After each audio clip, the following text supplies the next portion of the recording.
pensando assim, será que a hora de parar é somente quando aposentar? Vocês já pensaram sobre isso? Será que é a hora de parar de exercer aquela profissão? Será que é a hora de você parar de fazer aquilo que você faz? É só quando você aposentar? Ou quando seu negócio quebrar de vez? Olá meninas, tudo bem com vocês? Sejam todas muito bem-vindas ao Encrespando com as Amigas, o nosso canal de bate-papo dos bastidores do empreendedorismo, principalmente do empreendedorismo feminino. Se você não me conhece, é novo por aqui, tá chegando no meu canal por esse vídeo, deixa eu me apresentar. Meu nome é Fernanda Inácio, eu sou cabeleireira, trabalho com crespos e cachos e eu tenho uma loja de cosméticos que o meu público-alvo são também crespas e cacheadas, atendendo em linhas de home care. Ou seja, eu trabalho com cosméticos, com kits capilares, associando as duas profissões de cabeleireira, mais a profissão de vendedora, onde eu atuo como consultora capilar. Acho que deu para entender, né? Vendo cosméticos capilares e faço cabelo lá no salão. Contudo, tá barulho, ó, só foi eu ligar a câmera, começou o barulho, tava um silêncio. Uma galera da CPFL ali na frente. Vamos que vamos ver o que vai dar, porque eu tenho outras coisinhas para fazer. Resolver trocar a luz, o poste, exatamente agora, mas enfim, vamos lá. Ó, terminando as minhas florzinhas, já tem vídeo aqui no canal que eu estava fazendo.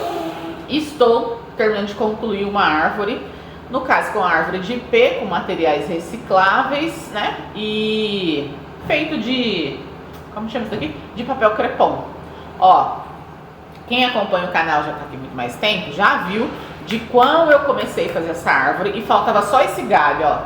Só esse galho para terminar de colocar as florzinhas. Então hoje eu confeccionei as florzinhas, tô terminando de colar, falta só o ponteiro. Esse galho ele vai por cima da outra que já tá pronta. Lembra que eu falei ontem, no vídeo de ontem, o quão nós temos perdido o nosso tempo em coisas que não tem nada a ver, não faz sentido, não acrescenta, não alavanca as nossas coisas. E aqui, ó, só faltava esse galho. E até hoje esse galho não ficou pronto, essas flores não ficou pronta, essa árvore não tá pronta. Por quê? No meu tempo, eu estava jogando ele em outro lugar. Tá vendo?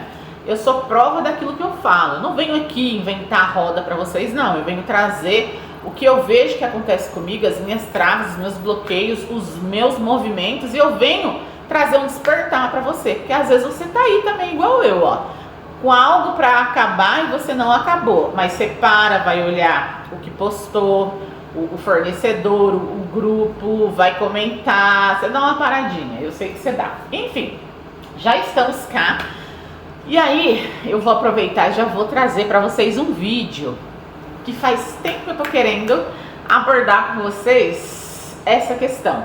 E aí eu coloquei alguns pontos ali, talvez vocês vão me ver dando uma olhada, porque o assunto ele é profundo e faz bastante sentido para nós que empreendemos. Vocês já ouviram falar da parábola O Monge e a Vaca?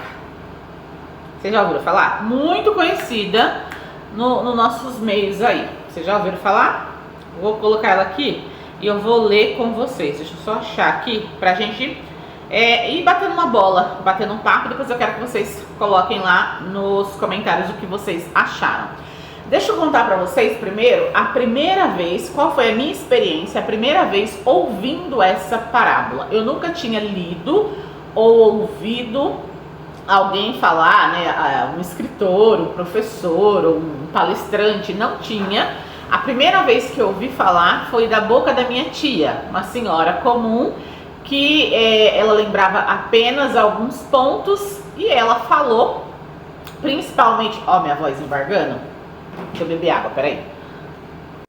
Gente, tem sido difícil, toda vez que eu gravo o vídeo, dá um nó na garganta, a minha boca seca e eu sinto como se ela estivesse fechando, pra vocês verem como que algumas coisas que acontecem com a gente trava a gente, ou como que a gente fica travada ou se deixa levar por esse travamento, ou como algumas pessoas param de fazer aquilo que elas começaram por conta de algumas travas. Toda vez que eu venho gravar um vídeo, a minha voz embarga e ela tende a sumir. Mas vamos seguindo, porque a vida é sobre um movimento.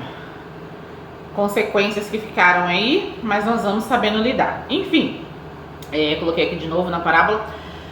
A primeira vez que eu ouvi alguém falando dessa história da vaca e o monge foi pela boca simples da minha tia, numa conversa ali. Só que já me deu tanto ensinamento, eu fiquei tão curiosa em saber mais, que eu falei, nunca ouvi essa história. Meu Deus do céu.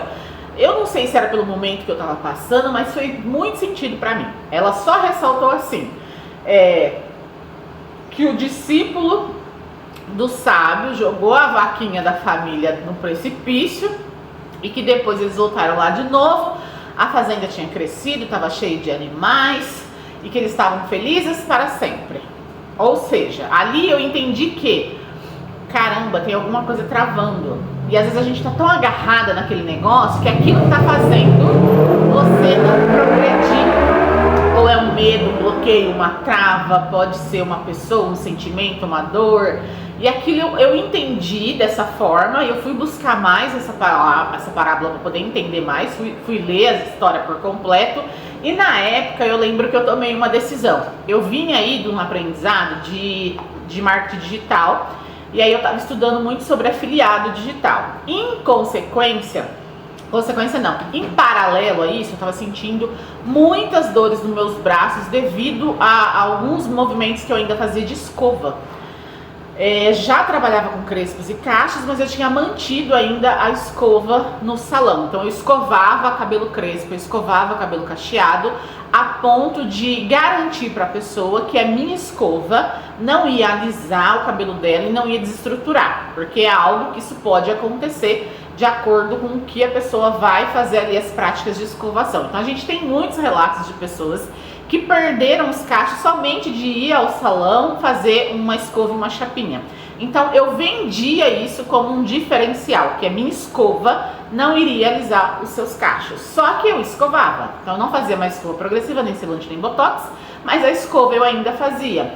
Só que o ato de escovar o cabelo é o que me matava, é o que acabava com o meu braço, né? Aqui, certeza, tendinite, bursite, sei lá quantos ites. Eu nunca fui ao médico, gente, para saber essas dores. Marquei ontem uma consulta com um clínico geral para que ele me passe o encaminhamento para um ortopedista. Porque de verdade, tem dia que eu nem trabalho no salão e eu não aguento de dor do braço, assim, a ponto de eu sentir que ele tá meio jogadão, assim, pesadão, doendo. E aí, enfim, naquele momento eu ainda escovava os cabelos, sentia essas dores, então eu tinha que dormir com dois travesseiros em cima do braço, porque senão eu não conseguia dormir. Eu tinha que fazer massagem, às vezes eu precisava dormir com o braço esticado, ou com o braço pendurado para fora da cama, ou com o braço por cima do meu marido, sabe? Então eu sentia muitas dores. E aí, o dia que eu escovava o cabelo, amanhã se eu tivesse que arear a louça, né, arear a panela de alumínio, eu já não conseguia. Conforme eu ia areando, meus dedos começavam a travar, meu braço começava a endurecer. Eu fui deixando de fazer várias coisas porque eu priorizava usar o braço no salão. Olha que loucura! Então eu falava assim, marido, você esfrega hoje pra mim o box do banheiro, sabe? De bombril e tal, aquela limpezona. Porque era algo que eu já não conseguia fazer mais. Se eu fizesse aquilo, no outro dia eu não conseguia fazer uma escova no salão. Então eu preferia fazer aquilo que me rentabilizasse, porque era a minha necessidade do momento. Era o que eu precisava do dinheiro. Lembra que eu vivi uma situação muito precária de trabalhar para vender o almoço, para comer a janta? Enfim. E aí eu ia priorizando essas coisas. Então às vezes ele chegava em casa de tarde, tinha banheiro para ele lavar depois do serviço, tinha as tampinhas do fogão, aquela parte que é de alumínio, que a gente pega o bombril e vai fazendo assim, tinha essas tampinhas de molho que eu não conseguia fazer esse processo. A cozinha ele lavava para mim aos domingos, porque era azulejada, tinha os azulejos lá nas paredes, então tinha que esfregar tudo aquilo lá, depois secar, e ele fazia isso para mim aos domingos. Então assim, eu fui deixando de fazer várias coisinhas para que o meu braço estivesse bem a ponto de eu poder fazer a escova para servir o meu cliente no salão. E com isso, a minha tomada de decisão diante daquilo que eu tinha entendido, daquela simples conversa com a minha tia, foi: eu tenho uma vaca em casa. Eu tenho uma vaca no salão e eu preciso jogar essa vaca fora. E aí eu decidi parar de escovar os cabelos cacheados. Assim, de um dia para o outro eu decidi, respeitando e entendendo, né, as dores que eu sentia no meu braço. E aí eu simplesmente disse que eu não ia fazer mais. Então eu excluí totalmente os serviços em atendimentos às pessoas do cabelo tipo 1, tipo 2. E até mesmo das clientes tipo 3, tipo 4, que são cachos e crespo, que um dia queriam estar diferentes, né? Hoje tá cacheada, mas amanhã tá lisa. Eu excluí isso do salão. Dessa forma, eu joguei minha vaca fora, confiando também no processo que eu estava passando ali de aprendizagem, nessa questão do digital, de afiliado digital, porque o que é vendido, né? Que você vai conseguir sobreviver da internet, que você vai conseguir fazer que você vai conseguir ter um bom desenvolvimento na internet, que é apenas algumas horas por dia que você basta se dedicar, dedicando 1 ou 2 horas do seu tempo, que você consegue fazer isso conciliado ao seu trabalho, e na realidade não é nada disso. Quando você tá mesmo dentro desse meio, assim, a fundo, você entende que você precisa de muito mais horas do seu dia empenhada naquilo, em entender, em criar estratégias e realmente estar vivendo aquilo para os resultados poderem ver. Então é muita energia, muito trabalho para você começar tendo os pequenos resultados e aí depois vai alavancando. Então nesse período aí também eu estava entendendo que eu precisava de mais tempo, que 1 horinha por dia, 2 horinhas por dia não iam me trazer um resultado do qual me venderam. E aí foi onde que eu tomei a decisão. Então eu termino aqui as escovas lisas, vai me sobrar um pouco mais tempo para eu poder aplicar as coisas novas que eu tenho aprendido aqui dentro do marketing digital, que por sinal, o que eu aprendi foi válido, eu uso dentro do meu negócio. Não tenho nada contra o curso que eu fiz, a formação que eu fiz, eu aprendi demais, mas eu acredito que eu aprendi muito e eu absorvi muita coisa por olhar para trás, sabe? Olhar por trás do negócio e entender como que eu posso colocar esse ensinamento aqui dentro do meu salão, como que eu consigo pegar esse ensinamento aqui e colocar dentro da minha loja e não atrelar isso somente à marketing digital, à venda de afiliados e essas coisas que são propagadas, certo? E entender também, gente, que o sucesso ele é uma consequência de várias ações que você vai tendo todos os dias, que o resultado só vai vir se você se movimentar. Então, como isso é muito claro para mim, eu não atribuo nada de ruim ou nada de imprevisto que tenha acontecido nessa minha caminhada por conta do curso. Jamais. Não é sobre isso. Enfim, tomei a decisão, joguei a minha vaquinha fora, parei de escovar os cabelos e a partir daí o salão ficou um salão somente para ofertar serviços de tratamento, de finalização, de corte. Eu fui nichando melhor o meu nicho. Com isso, eu consegui também me colocar mais como especialista, consegui fazer com que as pessoas me vissem mais como a pessoa principal para ajudar elas diante daquele cabelo. Então eu selecionei o meu público. Quando pensam aqui na minha cidade de crespa e cacheada, eles vão falar primeiro o meu nome. Se eles vão vir fazer ou não, aí já é outros 500 que a gente mexe lá no preço, mexe no bolso. Mas eu tenho certeza que eu sou a primeira opção que o meu cliente tem na hora de falar de tratamentos para cabelos crespos e cacheados, de transformação para cabelos crespos e cacheados, ou de tratamentos, enfim. Eu tenho certeza que eu sou a primeira opção que eles têm. Agora, se eles vão vir ou não, aí a gente já não sabe. Por conta que aí mexe no bolso, mexe em valores. Às vezes a pessoa acha que o seu trabalho é bom, só que não vale aquilo que você está cobrando. Às vezes ela acha que você é boa, só que ela não quer pagar o que você está cobrando. Ela não quer fazer com você. Tem várias paradinhas que é no entorno, sabe? Tá no contexto e tá como que eu vou falar pra você? Tá invisível nesse meio aí. Não é só o ato de ser a única, de ser a boa, ou de estar dentro da primeira. Tá entre linhas aí, tá obscuro. Acho que deu para entender, né? Enfim, joguei minha vaquinha fora nesse primeiro momento e daí então eu comecei esse trabalho de orientação em crespos e cacheados, de orientar home care. Para mim deu muito certo, muito sentido. Estamos falando, gente, ó, de alguns aninhos atrás, beleza? Sumiu essa história, sumiu a parábola, a gente vai acompanhando as coisas da vida e tal, vai e vem, parará, parará. Por esses dias, eu ouvi novamente a história do monge e a vaca. Olha que incrível. Eu ouvi, me recordei que eu já tinha ouvido essa parábola antes, só que dessa vez, o ensinamento que essa parábola me trouxe foi diferente de quando eu ouvi da primeira vez. E aí eu tomei algumas ações, fiz algumas mediações aqui. Eu falei, cara, eu preciso levar esse vídeo para as meninas, elas precisam absorver esse conhecimento, caso elas não tenham, né? E se elas não conhecem essa parábola, eu gostaria de convidar vocês para ler, para conhecer, e nós vamos fazer isso aqui juntas, tá? Lembrando, tá? O conhecimento ou o insight que eu tive de anos atrás, ele não ficou igual ao insight que eu estou tendo agora. Isso mostra que, gente, é vivo, né? O conhecimento, ele é vivo, ele é versátil, ele é latente, ele é do momento. É igual a Bíblia. Às vezes a gente tá aflita, tá angustiada, quer falar com Deus, aí você fala, Senhor, me mostra um caminho, me apresente, aí você vai lá e abre o versículo vem de encontro para você, pro seu coração, e você entende o que Deus está falando para você.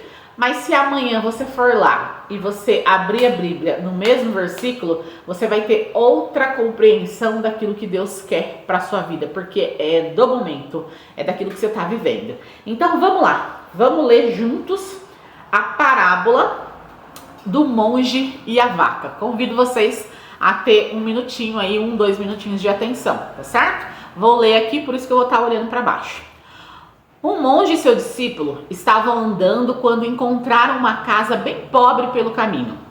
Descobriram que nela vivia uma família cujo único sustento era tirado de uma vaca que possuíam. O monge, então, antes de ir embora daquele lugar, empurrou a vaca daquela família no precipício. O discípulo não entendeu porque o mestre tirou o único sustento deles. Ele não se explicou e apenas foram embora. Anos depois, o discípulo voltou àquele lugar e encontrou uma casa melhor e a família em condições melhores.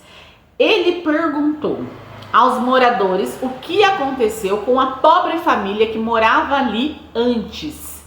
E eles responderam que eram eles mesmos. Contaram que depois que a vaca que tinham morreu tragicamente, eles tiveram que arrumar outros modos de sobreviver. Começaram a plantar frutas, hortaliças e com isso conseguiram melhorar de vida. Veja o potencial de ensinamentos que temos nesse texto.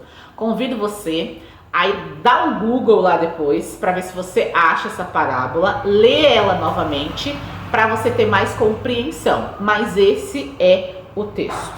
Resumindo, a vaquinha era o único sustento daquela família humilde, daquela família pobre. Dali provavelmente eles tiravam leite, que faziam um queijo, que vendiam leite, que faziam um doce de leite, e eles iam ali criando o sustento do entorno daquela vaca. O monge, vendo aquilo, mandou o discípulo ir lá e empurrar a vaca do precipício. Ou seja, não tinha mais a vaca. E aí não tinha mais o leite e não tinha as coisas que geravam através do leite para a sobrevivência daquela família. Contudo, a família se virou nos 30 e começou a criar outras formas de sobrevivência. Foram plantar, talvez foram trabalhar fora, fizeram outras coisas a ponto de melhorar a condição da casa, da saúde da família, e isso ser visível aos olhos de quem vissem novamente. E aí eles melhoraram de vida. Resumindo para vocês, tá? E aí aqui Eu quero adentrar no assunto e deixar um pouco mais maciço para nós, um pouco mais profundo. Nós já vamos para quase 20 minutos de vídeo. Brasil! Fiquem comigo até o final, muito importante. Vou olhar para baixo vez ou outra, porque eu fiz aqui alguns apontamentos para a gente poder ir no mesmo foco e eu não me perder de forma alguma do que eu consegui compreender lendo novamente recentemente, quando essa parábola chegou para mim mais uma vez depois de anos. Bom, primeiro eu quero falar para vocês que a parábola, ela é uma narrativa que vai trazer pra gente sempre uma mensagem indireta. Você vai ler aquele texto e vai ter um conhecimento sobre aquele assunto, sobre aquela questão que foi abordada lá. Então, ele transmite uma mensagem indireta para nós, por meio de uma situação que pode ser uma comparação entre dois pontos, dois assuntos, dois pensamentos ou uma analogia. Algo que é ilusório com algo real. Sempre tem essa questão de comparar alguma coisa com outra coisa. E dessa forma, nós vamos tendo ali a nossa interpretação, tá certo? Com isso, nós precisamos também discernir e sermos assim, bem reais na nossa interpretação, que acho que foi o que aconteceu comigo. A interpretação de uma parábola, ela não pode ser uma interpretação total, real e precisa. Ela é mais uma interpretação literalmente. Sabe quando a gente fala assim? Literalmente falando, ou seja, é um comparativo, é um exemplo. Não é aquela coisa do 880, do sim, sim, não, não. Não é assim que funciona. Então nós vamos ter mais entendimento quando nós vamos ler um texto em forma de parábolas, quando nós entendemos que o que está descrito ou o que está naquele contexto não é literalmente. Por exemplo, quando a gente fala assim, a vaca jogou a vaca para o precipício. Tenho certeza que na sua cabeça você já está imaginando a vaca, toda branca, manchada manchada de preto, 4 patinhas, as orelhinhas. Tenho certeza que essa vaca aí que você está pensando, a mimosinha. Não é verdade? Então você está indo literalmente no sentido da palavra. Quando eu falo a vaca, você está imaginando a vaca. Quando eu falo de uma fazendinha muito simples, de uma família muito simples, muito pobre, você já está imaginando aquela tapera feita de cipó, aquela casinha baixinha, com aquela cerca de madeirinha, de ferro não, daquele arame farpado, umas cercas caídas e outras levantadas, aquele pasto seco. Foi ou não foi o que você está pensando? Então, isso é pensar literalmente naquilo que eu estou falando. E a melhor interpretação se dá quando nós não levamos isso ao pé da letra, tá?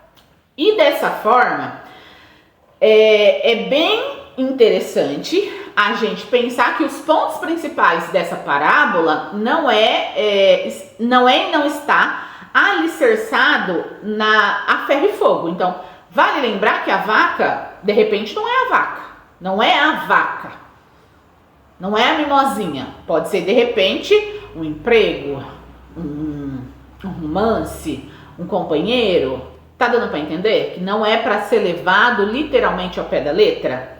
Bom, e dessa vez, qual foi os ensinamentos que eu trouxe? Eu acredito por conta da vivência, né, dos anos que se passou, das coisas que aconteceram aí ao longo dos anos, porque a gente vai vivendo, mas daquele famoso amadurecimento, daquilo que a gente já sabe da gente, daquilo que a gente já entende, dos baques que a vida dá e a gente pega a parte boa e descarta as ruins, e aí você vai se construindo dentro desse amadurecimento para você se construir, se fortalecer como pessoa, a ponto de você ter tomadas de decisões mais precisas, mais sagazes e mais reais. Eu acho que o meu entendimento vem daí, tá?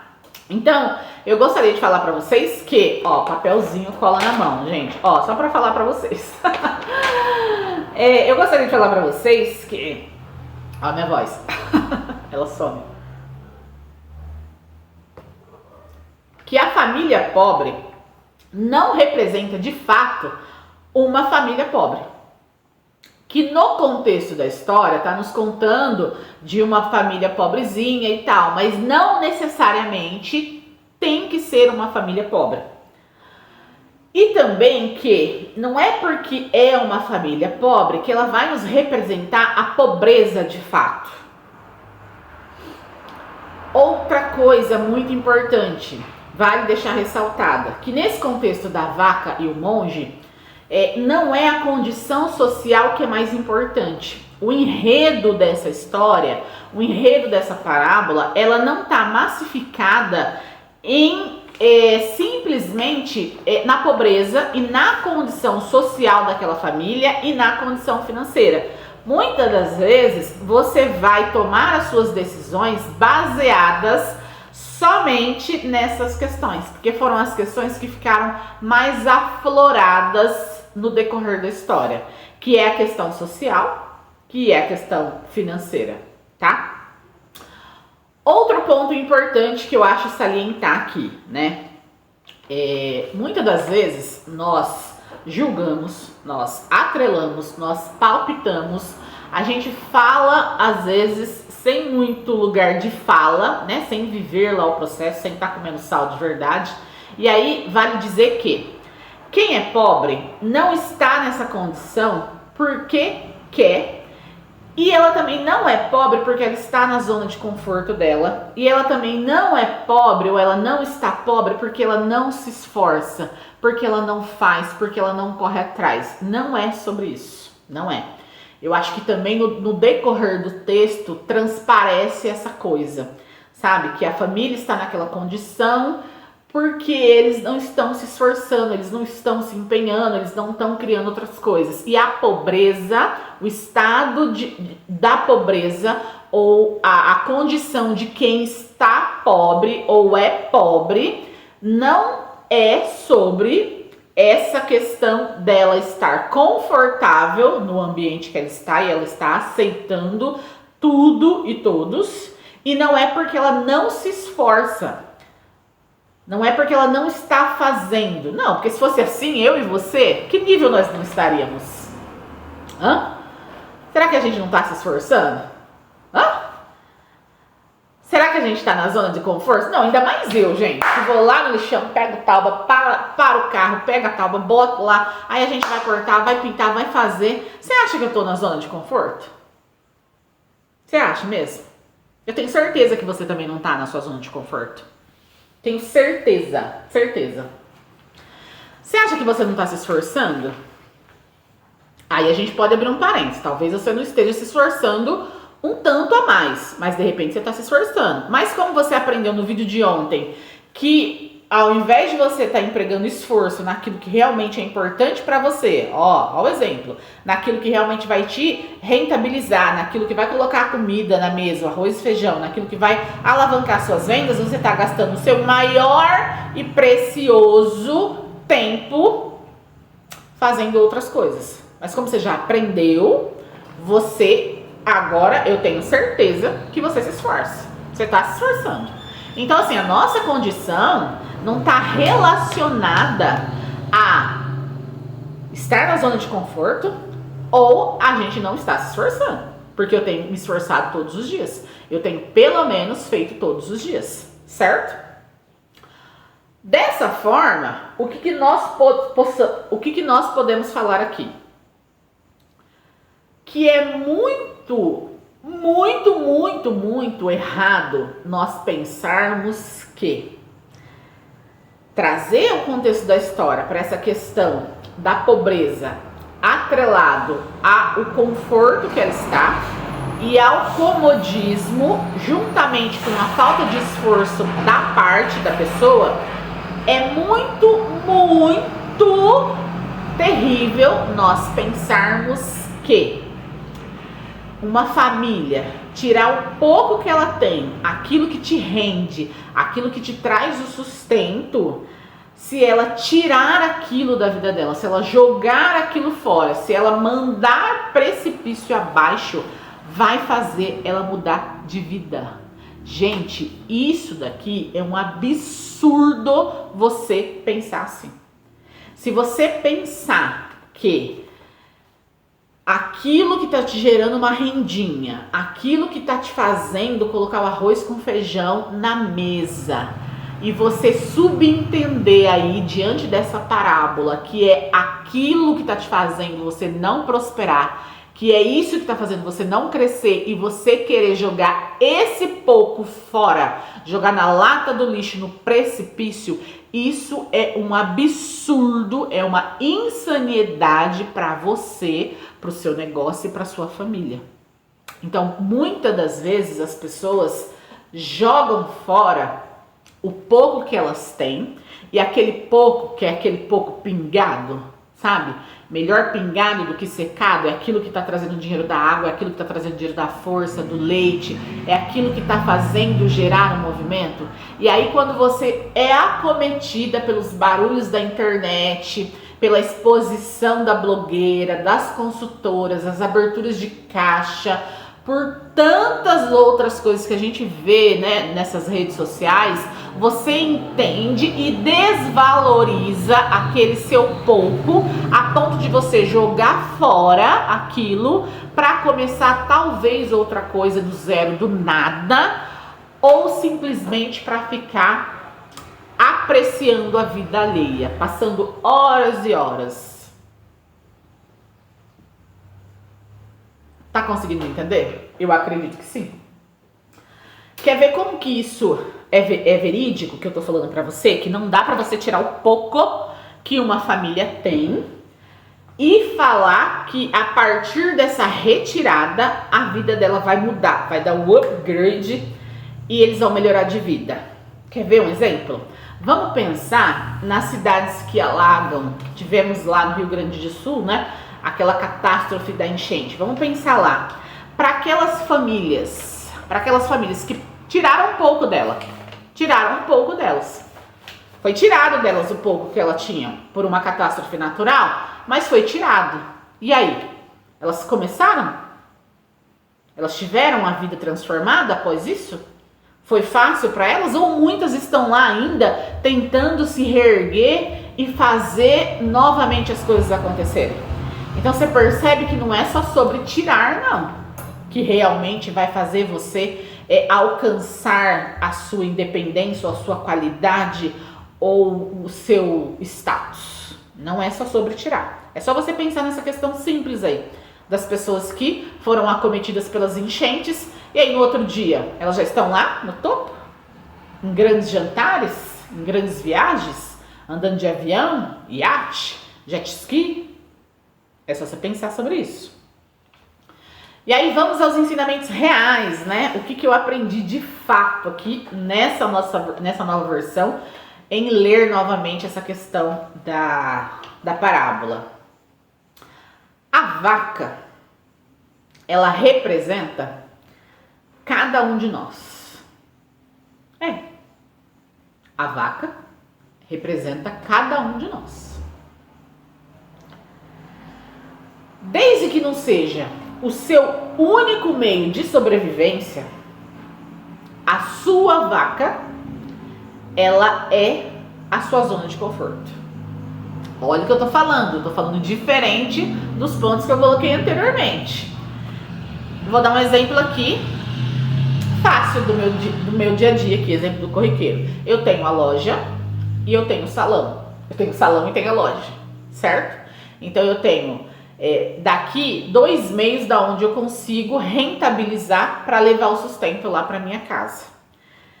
Se eu interpretasse e se eu entendesse e se fosse o meu momento, se a loja tivesse em ascensão, se ela estivesse faturando o valor que eu acho que ela precisa faturar, se eu estivesse todo mês aí já uns 4, 5 meses batendo o topo do faturamento e tudo aqui estivesse cooperando para o bem, o salão seria o meu meio de conforto. Porque o que eu falo para vocês? Que a tendência aqui é fazer essa loja crescer a ponto que fature muito mais, se estruture para que os atendimentos do salão fiquem menores cada vez mais, não é isso? Se isso acontecer e eu ficar ainda arrastando o salão, a loja tá bombando, cresceu a loja, várias marcas, muitos produtos, já tem uma, duas, três trabalhando aqui comigo, já ampliamos, já fomos para outro lugar e eu venho arrastando ainda o salão, devagarzinho, devagarzinho. O salão, ele se tornaria o meu ponto de conforto, a minha zona de conforto, porque tá dando aquele pingadinho, sabe? E aí você não quer desgarrar. Ah, mas vez ou outra tem ali uma clientinha, porque tem a Maria tem 15 anos comigo já aqui, porque a Lu só corta aqui comigo, então seria um ponto meu de conforto, entende? Ainda não é, eu tenho salão e eu tenho a loja, e eu preciso somar as duas forças, os dois faturamentos, para que eu consiga suprir as minhas necessidades. Então não é ainda o meu ponto de conforto. Com isso, a vaca também pode ser o seu trabalho, um relacionamento, um costume que você tem e que você não consegue largar, um vício que você tem e você não consegue largar. O que é a vaca para você? Nesse exato momento, o que tem sido a sua vaquinha? Será você ou literalmente pode ser outras coisas? Precisamos entender que nós não temos direito algum, sob nenhuma hipótese, de jogar a vaca da outra pessoa pro precipício. Eu não posso chegar lá no comércio da Luzia e falar assim pra Luzia: ó, Luzia, você tá vendendo aí essa marca de catálogo aí, você não ganha nada, tá te dando aí 15% só, e se você for pôr na ponta do lápis, Luzia, nem 15% você não tá levando nessa daí. Para de vender essa marca aí imediatamente, Luzia, para que você tá pagando para trabalhar. Eu estou jogando a vaca da Luzia fora, eu estou mandando a vaca da Luzia embora. Quem tem o direito e o dever de jogar a vaca da Luzia é a Luzia. É a Luzia que vai ter a condição e ela que tem que querer jogar a vaca dela fora.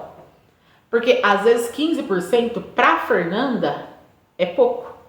Mas às vezes 15% para a Luzia tá fazendo uma diferença tamanha, enorme, mesmo que para mim soa muito pouco, quase nada.